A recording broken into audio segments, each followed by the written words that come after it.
하나님의 오늘 우리에게 주신 말씀은 창세기 18장 16절에서 33절까지의 말씀입니다. 창세기 18장 16절에서 33절까지의 말씀을 한 절씩 교독하도록 하겠습니다. 그 사람들이 거기서 일어나서 소돔으로 향하고 아브라함은 그들을 존송하러 함께 나가니라. 여호와께서 이르시되 내가 하려는 것을 아브라함에게 숨기겠느냐. 아브라함은 강대한 나라가 되고 천하 만민은 그로 말미암아 복을 받게 될 것이 아니냐. 내가 그로 그 자식과 본속에게 명하여 여호와의 도를 지켜 의와 공도를 행하게 하려고 그를 택하였나니 이는 다 여호와가 아브라함에게 대하여 말한 일을 이루려 함이니라. 여호와께서 또 이르시되 소돔과 고모라에 대한 부르짖음이 크고 그 죄악이 심히 무거우니 내가 이제 내려가서 그 모든 행한 것이 과연 내게 들린 부르짖음과 같은지 그렇지 않은지 내가 보고 알려 하노라. 그 사람들이 거기서 떠나 소돔으로 향하여 가고 아브라함은 여호와 앞에 그대로 섰더니 아브라함이 가까이 나아가 이르되 주께서 의인을 악인과 함께 멸하려 하시나이까. 그 성중에 의인 50명이 있을지라도 주께서 그곳을 멸하시고 그 50의인을 위하여 용서하지 아니하시리이까. 주께서 이같이 하사 의인을 악인과 함께 죽이심은 부당하오며 의인과 악인을 같이 하심도 부당하니이다. 세상을 심판하시는 이가 정의를 행하실 것이 아니니까. 여호와께서 이르시되 내가 만일 소돔 성읍 가운데서 의인 50명을 찾으면 그들을 위하여 온 지역을 용서하리라. 아브라함이 대답하여 이르되 나는 티끌이나 재와 같사오나 감히 죽게 아뢰나이다. 50의인 중에 5명이 부족하다면 그 5명이 부족함으로 말미암아 온 성읍을 멸하시리이까. 이르시되 내가 거기서 45명을 찾으면 멸하지 아니하리라. 아브라함이 또 아뢰어 이르되 거기서 40명을 찾으시면 어찌하려 하시나이까. 이르시되 40명으로 말미암아 멸하지 아니하리라. 아브라함이 이르되 내 주여 노하지 마시옵고 말씀하게 하옵소서. 거기서 30명을 찾으시면 어찌하려 하시나이까. 이르시되 내가 거기서 30명을 찾으면 그리하지 아니하리라. 아브라함이 또 이르되 내가 감히 내 주께 아뢰나이다. 거기서 20명을 찾으시면 어찌하려 하시나이까. 이르시되 내가 20명으로 말미암아 그리하지 아니하리라. 아브라함이 또 이르되 주는 노하지 마옵소서. 내가 이번만 더 아뢰리이다. 거기서 10명을 찾으시면 어찌하려 하시나이까.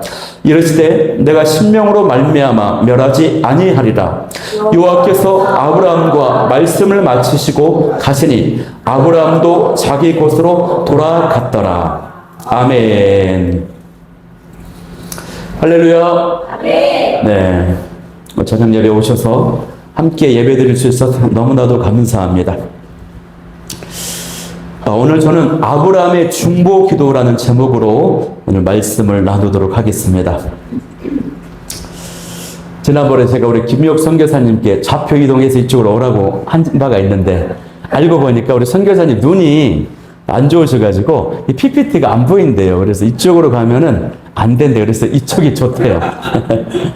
그래서 제가 상대방의 입장을 모르고 일방적으로 나눈 것이 또 반성이 됐어요. 어제 또 그제 수요 저녁 예배할 때 우리 김전영 원사님이 컨디션이 안 좋은지 자꾸 고개를 숙이고 설교 때 제 얼굴을 잘생긴 얼굴 안 보더라고. 그래가지고 한 번은 언급을 할까 말까 하다가 다음날 또 물어보니까 좀 컨디션이 안 좋았던 것 같아요. 그것도 느끼면서 일방적으로 생각하면 안 된다 반성을 했습니다. 네. 어떤 권사님이요 한밤중에 자정 12시가 가까이 되는데 잠이 오지 않는 거예요. 갑자기 마음에 기도를 해야겠다라고는 막 마음이 몰려옵니다. 그런 마음이 와가지고 골방에서 이제 기도를 막 합니다. 중보 기도를. 기도가 깊어지면서 방언으로 막 기도가 나와요. 마음이 뜨거워집니다. 1시간 이상 더 깊이 기도를 하게 됐습니다. 참 이상한 일이다 생각을 했어요. 그리고 나서 이제 핸드폰을 딱 봤는데 카톡으로 긴급 비상 기도 요청. 우리 교회 김모 집사님이 저녁 10시경에 큰 교통사고를 당하셔서 급하게 응급실에 갔다. 사경을 헤매고 있는데 비상으로 중보기도가 필요합니다. 이런 카톡이 있는 거예요. 그리고 나서 그게 이제 한 11시경에 왔는데 기도가 끝나고 보니까 또 새벽 1시경에 보니까 하나님의 은혜로 위기를, 고비를 넘겼습니다. 기도해 주셔서 감사합니다. 그 카톡 글을 이제 보게 되는 것입니다. 저도 보면요, 기도 중에 갑자기 어떤 사람이 생각이 날 때가 있어요. 그 사람이 생각이 나니까 막 기도를 합니다. 그리고 며칠 후에 이제 그 사람과 연결이 돼서 연락을 해보면은 꼭 그 사람에게 어떤 어려운 문제가 있었다는 것입니다. 가족이 아팠다거나 교회에 이제 목회를 하는 우리 목사님 같은 경우는 성도님들에게 큰 일이 있어서 이런 연락이 오면서 영적으로 연결이 되어 있다. 그리고 그 연결의 끈은 중보 기도라고 하는 것을 많이 느끼게 됩니다. 오늘의 이제 주제가요, 중보 기도거든요. 오늘 이 본문의 내용은 아브라함이 소돔 땅을 향한 하나님의 심판 계획을 듣고 나서 간절히 중보 기도를 하는 내용입니다. 많이들 잘 아시는 내용일 거예요. 그런데 오늘 본문은 깊이 좀 더 묵상을 해보면 이 안에 굉장히 묵상할 거리가 많습니다. 하나님의 마음에 대해서, 또 중보 기도자의 중요성과 기도자가 어떤 태도로 기도해야 되는지, 또 구속의 계획이 무엇인지, 또 진정한 중보자 예수님의 모습을 확인할 수 있어요. 오늘 말씀을 집중해서 사모함으로 받을 때 성령께서 저와 여러분에게 분명한 메시지를 우리 가슴에 새겨주실 줄 믿습니다. 자, 지난주 내용을 잠깐 보면은 인간의 육신을 입고 오신 예수님께서요, 하나님께서요, 예수님이 아닙니다. 하나님께서 두 천사와 함께 아브라함의 장막을 방문하셨습니다. 아브라함을 최선으로 대접하고 섬겼습니다. 서로 교제하고 식사하고 시간을 보냈어요. 마치 이것은 친구와 친구를 만나서 즐겁게 데이트를 하고 시간을 보낸 것과 같아요. 우리도 어떻습니까? 정말 마음에 맞는 친구들이랑 시간을 보내면 즐겁지 않습니까? 아브라함은요, 이 세 사람의 나그네들과 시간을 보낸 것이 너무나도 즐거웠어요. 그래서 16절 말씀을 보면 어떤 기록이 있냐면 이 세 사람이 장막을 떠나서 소돔으로 가려고 하거든요. 그런데 아브라함이 함께 동행했다라고 하는 내용이 나와요. 아브라함은 그들을 존송하러 함께 나가니라. 이 존송이라고 하는 것은 문 밖에서 그냥 잘 가요, 빠이빠이 하면서 보냈다라고 그게 아니라 원문을 보면은 한참 동안 많은 시간을 그들과 함께 동행해서 갈 길을 닫다라고 하는 이야기입니다. 아브라함이 이 세 나그네와 함께 있는 것이 그렇게 좋았던 것입니다. 이 나그네는 사람이 아니죠. 한 분은 하나님이시고 두 존재는 천사입니다. 그러니 아무리 인간의 몸을 입고 왔지만 그러한 신령한 특별한 어떤 영적인 거룩함을 가지고 있어요. 그것 때문에 아브라함이 굉장히 사모함이 되고 함께하고 싶었던 것이거든요. 쉽게 말하면 아브라함이 그 임재를 사모했던 것입니다. 여러분, 저와 여러분도 우리 교회 그 예배당이 특별히 예배를 드리는 이 시간에는 주의 임재하심에 가득한 예배 현장이 되길 바라고 그 은혜를 사모하는 자들이 되길 소망합니다. 그 기름 부심과 임재, 이거에 대해 비밀이 하나가 있는데 제가 저번에도 나눈 기억이 있는 것 같아요. 인격이라고 했죠. 하나님 인격. 인격적인 분이다라고 하는 말은 다른 말로 말하면 굉장히 섬세하고 예민한 감정을 지닌 분이시라고 하는 거죠. 하나님의 인격적인 분이시다. 성령님의 인격적인 분이다. 쉽게 말하면 아주 예민한 감정을 가지고 계신 분이시다. 그렇기 때문에 우리가 누군가를 초청하고 사모하고 환영하면은 그 상대방도 기뻐서 반응을 하잖아요. 마찬가지로 성령은 예배 현장가도 찾아와 주시고 만나 주시고 제 마음을 만져주세요. 초청합니다. 환영합니다. 이런 마음들이 있을 때 성령께서 찾아와셔서 임재를 주시는 것이에요. 그런데 비밀이 또 있어요. 10명의 구성원들이 이렇게 예배를 드리고 있잖아요. 그러면 여기에서 8명의 사모함이 있지만 2명이 그런 마음이 없어요. 감각이 없으면은 하나님께서 이 10명이 모인 공동체 가운데 100%의 기름 부심을 주려고 계획했어도 그게 안 됩니다. 이 두 사람 때문에. 60%, 50%까지 기름 부심이 임하지 않아요. 왜? 인격이기 때문에, 감정이기 때문에. 그래서 제가 이제 사역을 하다 보면서 많은 것을 느끼는데 많은 분들이 예배자로 와서 방문하고 함께 하는 거 좋아요. 그런데 어떨 때는 그런 분들이 왔을 때 임재가 더 약할 때가 간혹 있습니다. 간혹. 이게 한 사람 한 사람이 사모하고 임재를 소망하는 것이 한 사람 한 사람 딱 100% 되었을 때 강력하게 기름 부심이 임하는 것이 이제 영적인 비밀입니다. 이거는 성경에는 없는데 목회를 하다 보면은 임상적으로 이제 경험하게 되는 거죠. 아, 이런 비밀들은. 그래서 우리가 한 사람 한 사람이 사모하게 되면은 성령께서 강력하게 기름 부어 주신다. 아멘. 그런 예배 현장이 될 수 있기를 소망해요. 자, 그런데 우리가 여기서 한 가지 질문을 해볼 수가 있어요. 그건 뭐냐면, 하나님은 이제까지는 말씀으로 아브라함에게 찾아오셨는데 구체적인 사람의 모습을 하고 직접 나타나 주신, 만나 주신 이유가 뭘까 하는 것입니다. 크게 두 가지 이유가 있습니다. 하나는 아들에 대한 믿음이 없는 사라에게 출산에 대한 말씀을 직접 해 주셔가지고 아들 출산에 대한 믿음을 갖도록 하시기 위함이었어요. 다른 하나는 뭐냐면, 이게 이제 오늘 본문의 내용이거든요. 소돔 땅에 대한 심판 계획을 아브라함에게 알려주시기 위함이었어요. 여러분, 친구는 무엇을 나누는 사람이라고요? 마음을 나누는 관계라고 했죠. 하나님께서 아브라함을 친구처럼 여겨가지고 하나님도 자신의 마음을 아브라함과 나누기를 원하시는 것입니다. 하나님도요, 하나님의 마음을 저와 여러분과 나누기를 원하시는 분이에요. 17절 말씀을 보면 그렇게 고백합니다. 하나님께서 여호와께서 이르시되 내가 하려는 것을 아브라함에게 숨기겠느냐? 내 마음과 계획을 알리고 나누겠다라고 하는 말씀이에요. 그래서 이제 그렇게 17절에 말씀하신 다음에 20절에서 소돔과 고모라에 대한 제약에 대한 말씀을 하나님이 하시거든요. 그러면서 심판 계획을 갖고 있다라고 하는 것을 뉘앙스를 이제 풍기십니다. 자, 그런데 그 중간에 18절과 19절의 기록이 들어가 있어요. 내가 하려는 계획을 숨기겠느냐 하고 내가 소돔에 대한 계획이 이런 계획이 있어 이렇게 바로 가지 않고 18절에 19절에 아브라함을 향한 그 계획, 축복에 대한 말씀을 또 주시는 것입니다. 이 이유가 있어요. 이게 연관되어 있기 때문에 그런데요. 잘 한번 들어보세요. 하나님께서 18절과 19절에서 아브라함 네가 누구인지를 말씀해 주십니다.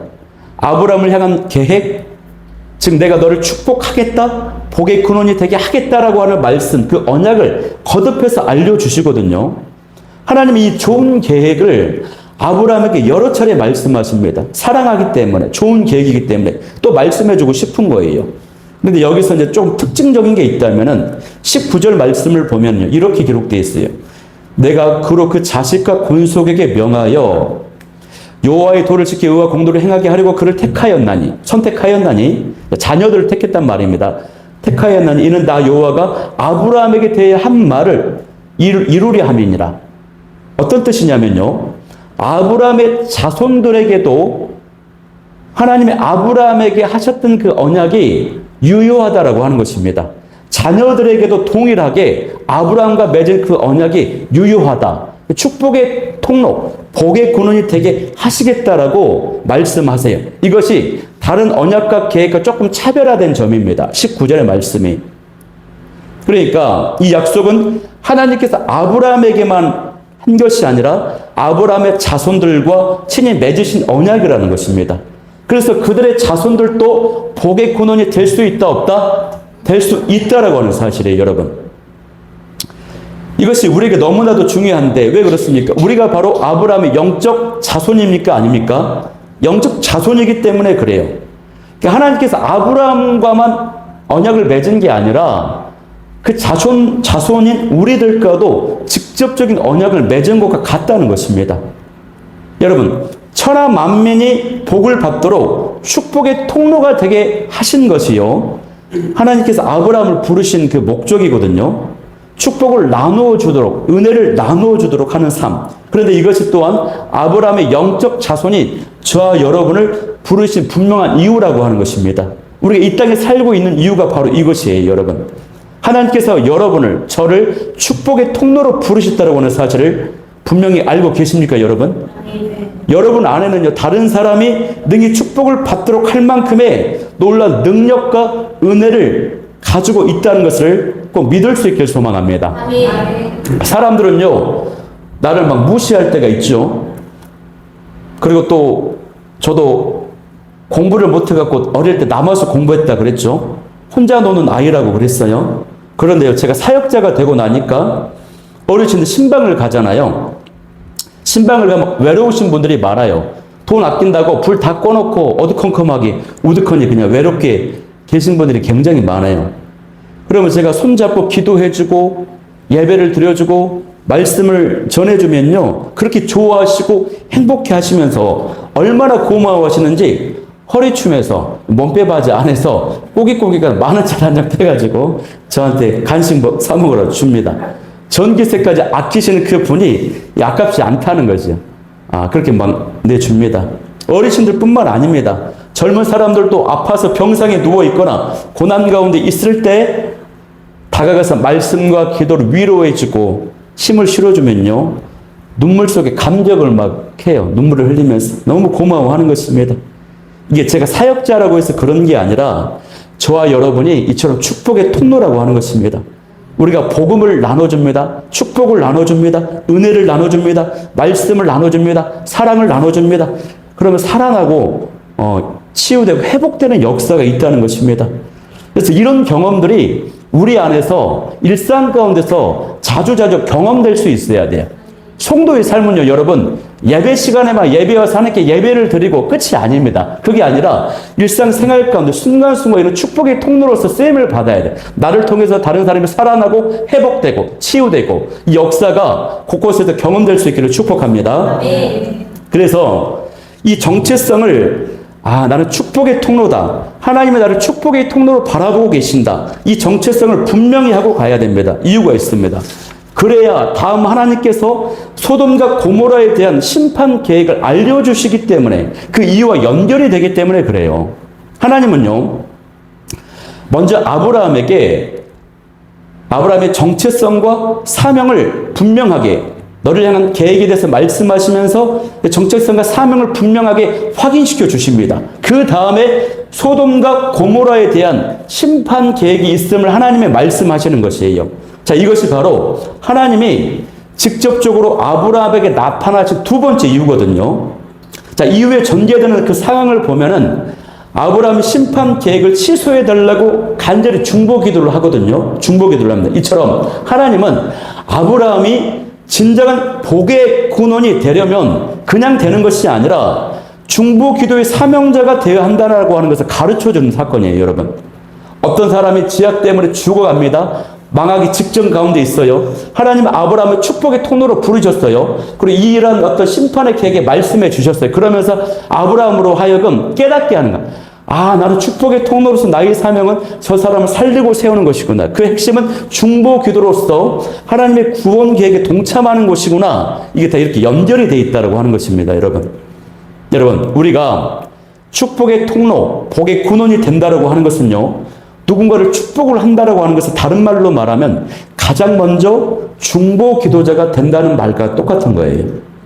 그런데 이 중보 기도자가 가져야 될 가장 중요한 자세는 뭐냐면 무엇보다 하나님의 그 마음을 갖는 것입니다, 여러분.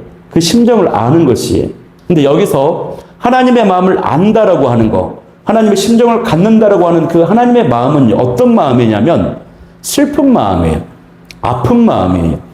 죽어가는 영혼들을 바라보는 불쌍히 여기는 애통하는 마음, 그 마음을 가리키는 것입니다, 여러분. 그런 의미에서 사실 우리가 중보 기도자라는 말을 많이 쓰는데 진정한 의미에서 중보 기도자가 된다라고 하는 것은요, 말처럼 쉬운 일이 아닙니다. 그 하나님의 그 아픈 심정을 지니고 있어야 되기 때문에 그래요. 그래서 목회자들이 하는 말 중에서 이런 말이 있어요. 목회가 가장 어려운 이유는 뭐냐? 그것은 설교를 매일 해내는 것도 아니고 예배를 인도를 하는 것도 아니고 일이 많아서 그런 것이 아니에요. 그게 아니라 성도들 삶의 현장 가운데서 각자의 기가 막히고 눈물 나는 고난의 사건들, 아픔의 사건들이 많거든요. 그것을 다 받아내면서 저의 성도의 아픔을 나의 아픔인 것처럼 느끼면서 가슴에 품어내는 것. 이것이 목회자로서 가장 힘든 일이라고 하는 것입니다. 저도 교구 사역을 할 때 보면은 성도님들이 연락을 안 하시는 분이 가끔씩 연락을 왔다 그러면 그건 10중 8구 좋은 소식이다, 안 좋은 소식이다, 안 좋은 소식. 목사님 병원 갔더니 암이래요. 이래요. 목사님 가게가 지금 부도나기 직전이에요. 이래요. 목사님 자녀가 지금 교통사고 나서 이런 소식이에요. 좋은 소식은 연락이 안 와요. 유일하게 오는 연락은 목사님 손자 출산했어요. 뭐 이런 거. 자녀 낳았어요. 이것 말고는 다른 좋은 소식은 안 와요. 그래서 어떤 어린 교육 전도사님이 또 목회를 잘하는 목사님에게 이렇게 요청했어요. 목사님, 목회를 하는 중에 가장 힘든 일이 무슨 일입니까? 라고 물었어요. 아마 이 교육 전도사는요, 들려오는 답변이 설교를 하는 것이 쉽지 않다. 또 성도들이 속썩이는 것이 쉽지 않다. 이런 답변이라고 예상을 했는데, 목사님 하나의 에피소드를 소개하는 거예요. 우리 교회 청년 중에 정말 밝고 젊은 커플 청년이 결혼 주례를 해달라고 왔어. 그런데 이 여자 청년이 모자를 쓰고 왔더라고. 사연이 있었어. 보니까 이 여자 청년이 백혈병인 거예요. 혈액암. 심각한. 그래서 병원에서 6개월 시한부 선고를 받았어요. 그래도 불구하고 둘이 너무 사랑해서 결혼해야 한다라고 하는 겁니다. 가족들 반대가 너무 극심했지만 어렵게 설득을 다 했대요. 결혼 승낙을 받아냈어요. 목사님, 저희 이런 상황인데 결혼 주례해 주세요. 이 목사님이 이제 눈물을 삼키면서 결혼 주례를 해주는 거예요. 숙연한 분위기 가운데 결혼 축하객들이 결혼식에 참여하는 것입니다, 여러분. 이처럼 성도의 삶 가운데 아픔들을 함께 끌어안고 품고 중보 기도를 한다는 것이요, 정말 힘든 일이에요.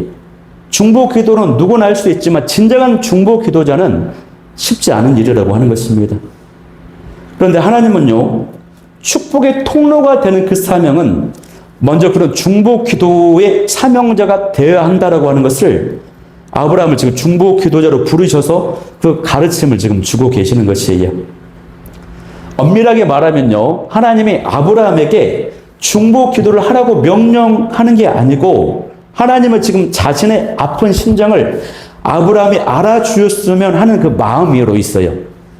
왜 그러냐면요, 하나님이요, 아브라함에게 먼저 내가 소돔 땅을 심판하겠다라고 말씀하지 않으셨어요. 21절을 보면은 이렇게 말합니다. 그 죄악에 대한 부르짖음이 너무 크고 심히 무겁기 때문에 내가 과연 소돔 땅에 가가지고 그 죄악의 실상이 그러한가 살피러 가겠다, 방문하겠다, 이렇게 말씀하시거든요. 죄악이 범해질 때 사람들은 모르지만요, 하나님이 보실 때는 그 죄악으로 인한 비명소리, 그 부르짖음을 다 들으신다는 것입니다. 그 큰 무게를 느끼시는 거예요. 그래서 전지전능하신 하나님이요, 그 죄악의 실상을 모르실 리가 없어요. 그런데 방문해서 보고 알려고 한다라고 표현을 하는 것은 뭐냐면 하나님의 인간적인 모습으로 묘사하는 것입니다. 이것은 이제 어려운 말로 신인 통용론적 표현이라고 그래요. 하나님을 사람처럼 묘사하는 거거든요. 여기서 중요한 건 뭐냐면 하나님이 아브라함에게 내가 심판하겠다라고 말씀하지 않고 그래 뉘앙스는 있지만 내가 이런 마음과 계획을 가지고 있어라고 아브라함에게 공유를 했어요. 그러니까 하나님이 어떤 마음이 있냐면 하나님의 소돔과 고모라를 좋아서 심판하시는 것이 아니에요. 심판을 하려고 보니까 너무 하나님이 괴로우신 거예요. 그래서 내가 살펴보러 간다라고 하나님의 마음을 그런 표현으로 아브라함이 느끼도록 하시는 것입니다. 그 아픈 마음을 친구 같은 아브라함이 알아줬으면 하는 마음으로 지금 하나님께서 나누고 있다라고 하는 거거든요, 여러분. 쉽게 말하면 이겁니다. 아브라함아, 내가 소돔과 고모라를 심판해야 될 것 같거든. 죄악이 너무 많아. 그런데 나 정말 심판하고 싶지 않아. 그러니 아브라함아, 내가 심판을 하지 않아도 되는 그 근거를 네가 한번 가져와 볼래? 이런 거예요. 하나님은요, 아브라함이 중보 기도를 통해서 하나님의 용서하실 수 있는, 심판하지 않을 수 있는 그 조건, 그 근거를 채워주기를 바라시는 것입니다. 이게 바로 하나님의 본심이에요, 여러분. 여기 본문에 등장하는. 여러분, 우리는 우리의 상황과 형편과 마음을 항상 하나님이 알아주셨으면 해요. 하나님 알아주시죠. 그런데 반대로 하나님도요, 우리들이 하나님의 마음을 잘 알아주었으면 하는 마음이 하나님에게도 갖고 계신다라고 하는 겁니다, 여러분. 부모도요, 아무리 어린 자녀들이지만 이 자녀들이 부모 마음을 좀 알아줬으면 하는 마음이 있어요. 우리 자녀들을 보니까 그래요. 복음서를 보면요, 예수님이요, 단순히 진리를 가르치는 분이 아니라 제자들에게 그렇게 예수님이 내 심정과 마음을 알아주길 바라는 말씀들을 여러 번 제자들에게 하십니다. 오병이어 사건이 끝나고 나서 예수님이 그 오병이어 기적이 끝나니까 다 흩어져 도망갑니다. 나갑니다. 예수님이 그 모습 보고 제자들에게 너희도 가려느냐라고 물으셔요. 또 예수님은요, 믿음 없는 제자들 모습을 보시고 내가 얼마나 너희와 함께 있어야 되겠니? 라고 말씀하십니다. 또 십자가 앞에서 심히 죽게 되었을 때 내 마음이 너무 고민하여 죽게 되었다. 이런 마음을 또 제자들과 나누십니다. 또 부활하고 나서는 베드로에게 시몬아 내가 나를 사랑하느냐? 이렇게 물으십니다, 여러분. 이게 바로 다 예수님의 마음이 제자들이 내 마음을 좀 알아주었으면 하는 그런 마음이에요. 하나님도 마찬가지라고 하는 것입니다. 저와 여러분은 하나님의 그 마음과 심정을 느끼는 자가 될 수 있기를 바랍니다. 저와 여러분이 진정한 중보자의 삶을 살기로 원하신다면 오늘 밤에 주님, 저에게 하나님의 그 심정을 알 수 있는 깨어있는 자가 되게 하여 주옵소서라고 기도하는 이 밤이 되길 축복합니다. 제가 우리 아버지에 대한 그 오해, 또 불효 많이 저질렀어요. 그래가지고 이제 장례식 때도 아버지 사랑을 깨닫고 많이 울었잖아요. 근데 아버지에게 하지 못했던 그 그 어떤 충성스러운 그 모습을 이제 하늘 아버지에게 해야겠다 이런 막 결단을 한 적이 있습니다, 여러분. 자, 하나님이요, 소돔의 죄악을 보려고 간다고 하시자 22절에서 아브라함이 하나님의 심정을 민감하게 느낍니다. 그래서 아브라함이 이렇게 요청하는 겁니다. 우리 24절 말씀을 한번 합독해 볼게요. 시작. 그 성중에 의인 50명이 있을지라도 주께서 그곳을 멸하시고 그 50의인을 위하여 용서하지 아니하시리이까. 아브라함이 생각할 때 의인을 악인들과 함께 멸하시는 것은 부당하다는 것입니다. 즉 소돔과 고모라의 수많은 사람들, 영혼들이 살고 있거든요. 아브라함과는 아무런 상관이 없어요. 아브라함. 물론 조카 롯이 소돔에 살고 있긴 합니다. 근데 조카 롯은요, 아브라함에게 짐이 되었으면 되었지 한 번도 아브라함에게 유익을 끼친 적이 없어요. 물론 조카 롯도 있었지만 아브라함은 이 많은 사람들이 죽으면 안 된다라고 하는 아무런 상관이 없지만 그 사람들을 향한 불쌍히 여기는 마음이 있었던 것입니다. 그래서 하나님의 그 의로우심에 호소하며 기도해요. 의인이 50명 있으면 하나님 심판하실 거냐고. 이처럼 여러분, 하나님의 심정을 지닌 중보 기도자는요, 영혼들을 불쌍히 여기는 마음이 있습니다. 영혼들이 영적으로 무너져 가는 것을 보면서 예배가 회복되지 않고 기도가 회복되지 않는 그 모습을 보면서 슬피 울고 계시는 그 하나님의 마음을 느끼는 것입니다. 그러니 나도 마음이 너무나도 눈물이 나고 찢어지는 것이 이 사람이 진정한 중보자이거든요. 자, 이 아브라함의 기도에 대해서 하나님의 26절에서 이렇게 말씀하시죠. 26절에 의인 50명을 찾으면 그들을 위하여 온 지역을 용서하리라. 아브라함이 이제 가만히 이 말씀을 듣고 생각을 해보니 50명의 의인을 찾지 못할 수도 있겠다는 생각이 들어요. 27절에 다시 기도합니다.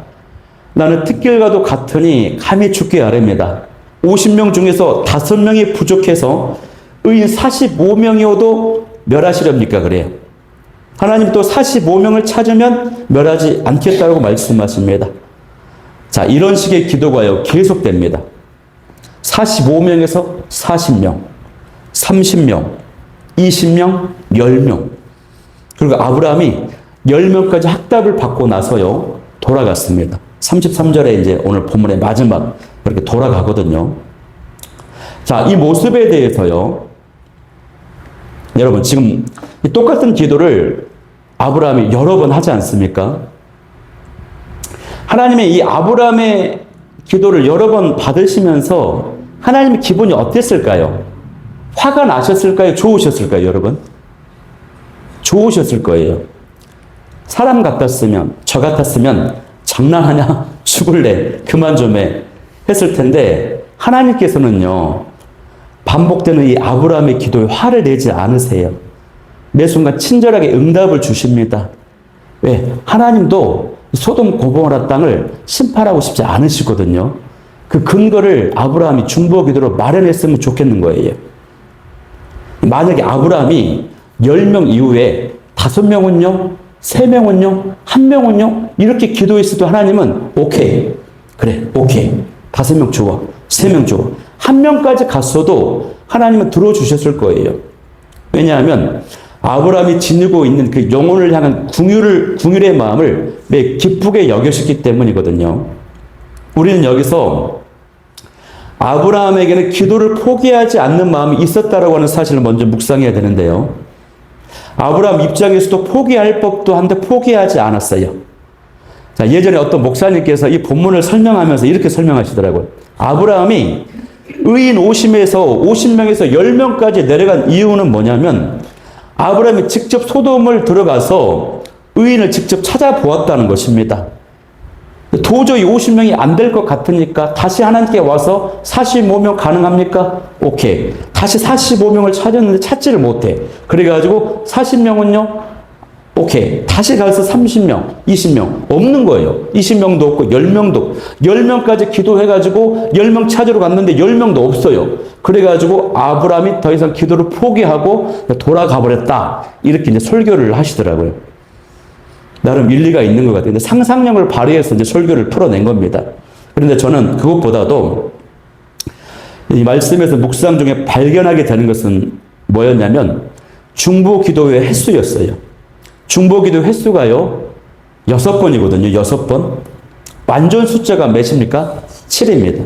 성경을 보면 7번째 기도에서 응답받는 경우가 많은데, 그래서 한 번만 더 기도해서 5명이라든가 3명이라든가 한 번만 더 기도해서 갔으면 구원 계획이 이루어졌을 건데, 심판 계획이 철회되고 구원이 이루어질 수도 있었을 건데 아브라함이 6번에서 멈춰 버렸다고 하는 것입니다. 그래서 아브라함의 중보 기도가 결국 소돔성의 멸망을 막지 못했다라고 하는 거예요. 아브라함은요, 아마 혼자 생각할 때 이만하면 되었다라고 생각을 했을 거예요. 나 최선을 다해서 6번이나 기도했잖아. 50명에서 10명까지 내가 타협해서 내리게 했잖아. 찾아보니 없어요. 이만하면 됐다라고 생각을 했을 거예요. 여러분, 우리의 신앙과 기도 생활은 내가 느낄 때 이만하면 되었다는 식으로 나를 만족시키는 것이 아닙니다, 여러분. 나의 수준과 분량이 아니라 하나님의 수준과 분량을 채워가야 되는 것이에요. 제가 이제 예전에 사역들을 막 해보면은 어떤 교회는요,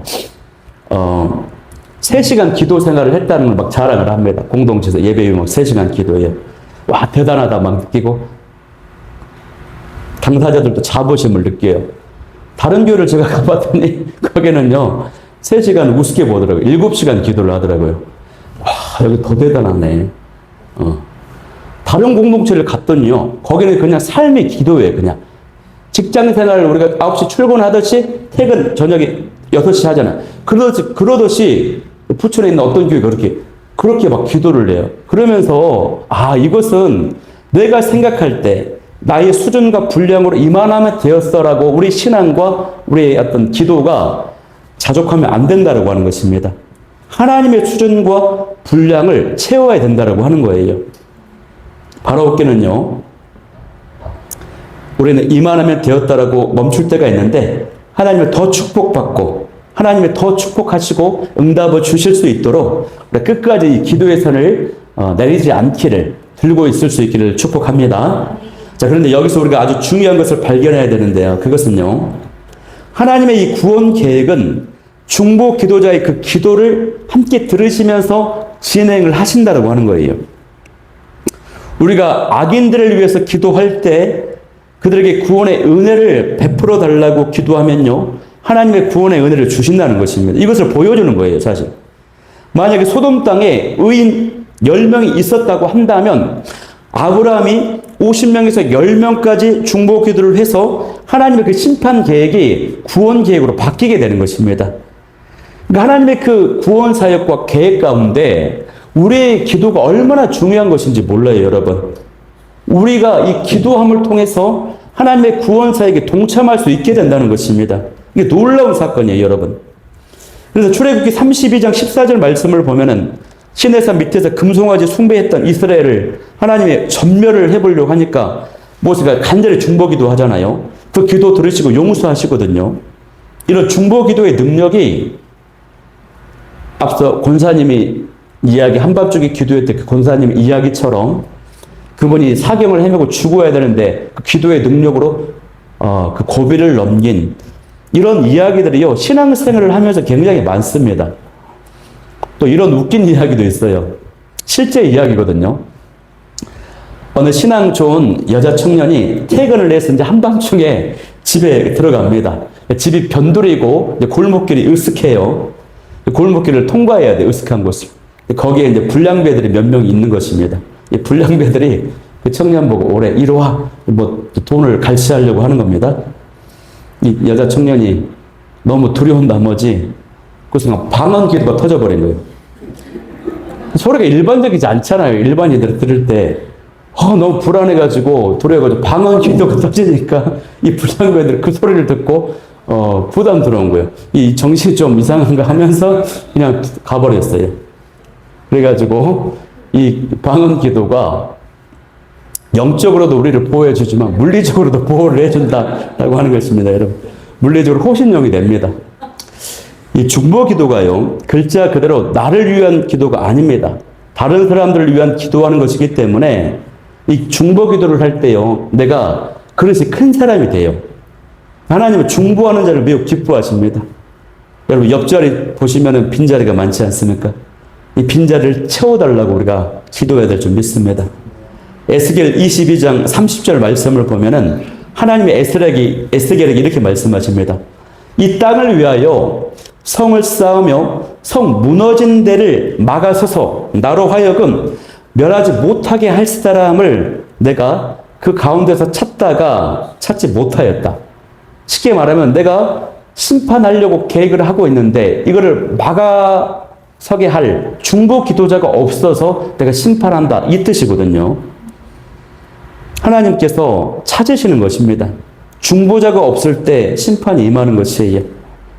우리는 이 중보하는 이 시대의 아브라함이 되어야 될 줄 믿습니다. 이 중보 기도는 쉽지 않지만 우리가 하나님의 마음을 품게 하고 신앙을 성장하게 만들고 하나님의 그 은혜와 응답을 경험하게 하는 큰 기쁨이 중보 기도자에게 있어요, 여러분. 아브라함이 이 소돔을 위한 중보 기도가 결과적으로는 소돔의 심판을 막지 못했습니다. 그러나 하나님께서 이 사건을 기록한 이유가 있어요. 그것은 구속사의 의미가 여기 들어있어요. 넓게 보면 이 사건은 아브라함의 그 자손을 통해서 구원의 역사를 이루게 하시려는 하나님의 계획과 연결이 되어 있습니다. 아브라함의 중보 기도는 소돔 땅을 구하지 못했지만 죄인을 살리시는 하나님의 궁율과 공의가 잘 나타나 있고 우리의 진정한 중보자가 되시는 예수님의 사역을 미리 보여주는 모습이 오늘 본문의 기록이에요. 진정한 중보자 되시는 예수님께서 지금 이 시간 저와 여러분을 위해서 기도하십니다. 우리의 예배가 잘 드려지도록, 말씀이 잘 선포되도록, 또 기도할 때, 말씀 붙잡고 기도할 때 응답의 역사가 일어나도록 진정한 중보 되시는 예수님께서요, 하나님 보좌 옆에서 기도하고 계신다고 하는 것입니다. 그래서 마찬가지로 우리가 효과적인 중보 기도자가 되려면 예수님의 그 이름에 권세를 힘입어서 기도하는 것이 되어야 됩니다.